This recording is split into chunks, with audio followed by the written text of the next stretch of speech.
Hi, Jennifer. I think you're off to a great start here. You've used the same size element, you've used it in the same color, you've laid them out in a rectangle, so all those things are going quite well.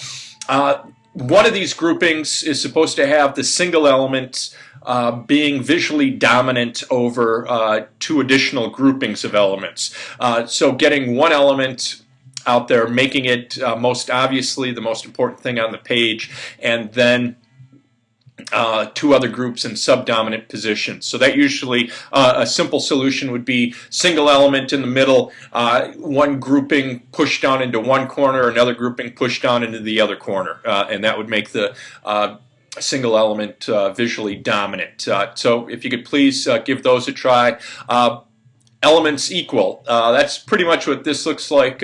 This grouping of elements and this grouping of elements and this grouping of elements looks pretty much equal. Here,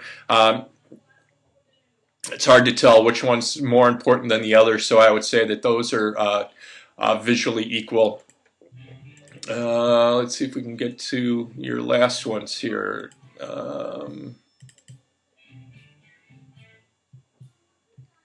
And then in one grouping, there's supposed to be at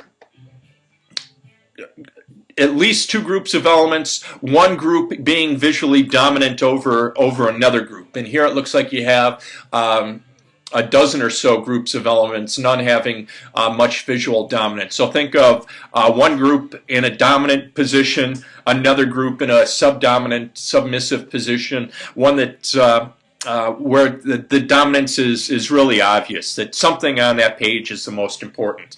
And so if you could redo these two, that would be great. So two layouts with two examples of one group being visually dominant over the other, a second set of solutions where the single element is obviously in a dominant position, dominant over the other groups, and then as you've done, you've got the equal one figured out. Okay, so if you could revise those and post your new solutions, that would be fantastic.